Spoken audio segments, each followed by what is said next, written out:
هل قوانين الإيجار القديم لسه سارية؟ يعني قانون 49 لسنة 77 وقانون 136 لسنة 81، وهل لسه بيحكموا علاقتنا بالإيجار ولا خلاص انتهى دورهم؟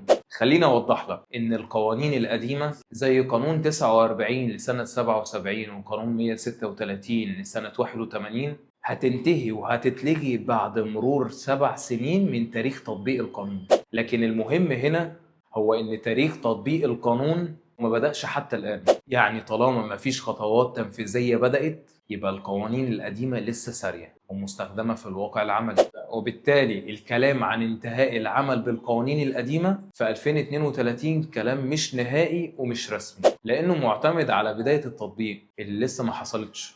علشان كده لو عندك عقد إيجار قديم تابع معانا السلسلة دي، لأن أي تطور قانوني جديد هيأثر على وضعك ولازم تكون مستعد له. طب لو حصل خلاف بين المالك والمستأجر، مين يلجأ لمين؟ وإزاي يكون الطرد قانوني فعلا؟ في الحلقة الجاية هشرح لك دور المحكمة وإزاي الطرفين ممكن يتحركوا قانونيا.